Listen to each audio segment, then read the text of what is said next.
You know, he used a camera and a charming smile as his weapons. To the world, he was a successful photographer, an artist just looking for his next subject.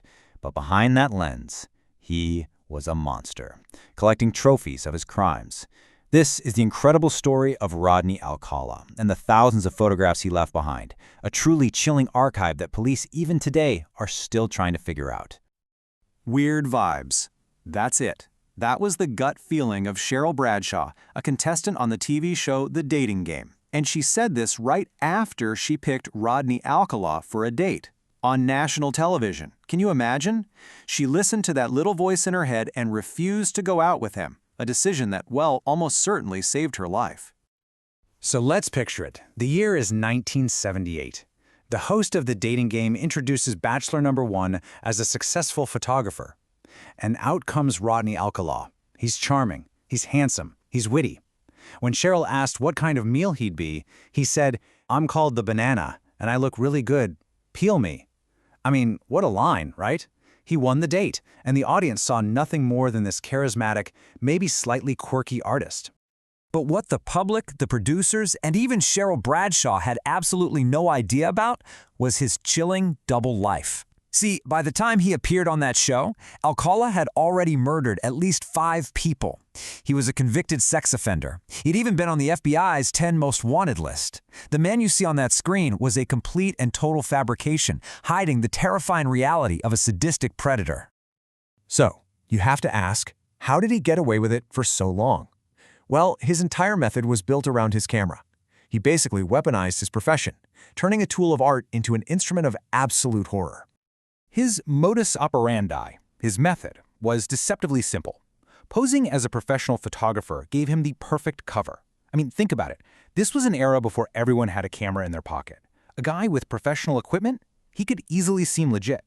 It gave him a plausible reason to walk up to strangers, gain their trust, and then say, "Hey, let's go somewhere more private for a better shot." His camera was the perfect lure. And he had a process down cold. Let's take the case of 12-year-old Robin Samsoe. He walked right up to her and her friend on Huntington Beach, a very public place. He asked to take their pictures, carefully posing Robin for a photograph. He'd use this same tactic on other young women, sometimes mentioning a bikini photo contest to get them interested. He'd use that charm to build trust, and then he'd work to get his target alone. Alcala was finally arrested in July 1979 for the murder of Robin Samsoe.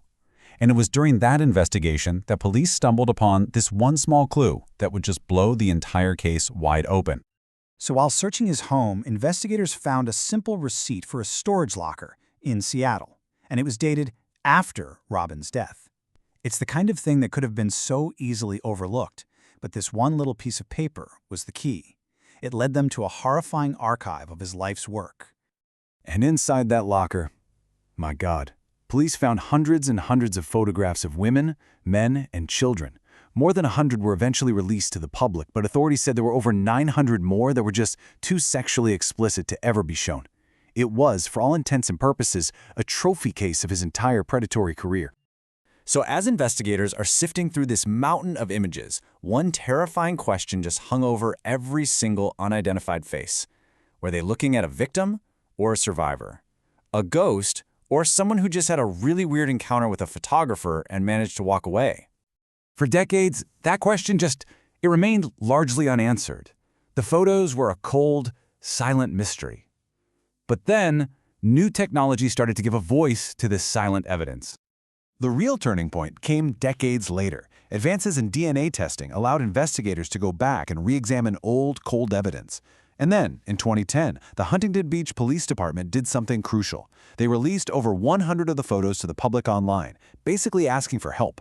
All of a sudden, Alcala's trophy case became an active evidence locker, connecting him to cold cases from coast to coast. The case of Christine Thornton really shows the incredible power of that decision. She disappeared in 1977. Her remains were found 5 years later but couldn't be identified. Then, in 2013, 36 years after she vanished, her sister is online and stumbles upon this photograph in Alcala's collection. 2 years after that, DNA testing confirmed the remains belonged to Christine. A single photograph, seen by the right person, finally brought a family answers after decades and decades of uncertainty. And it wasn't just the photos.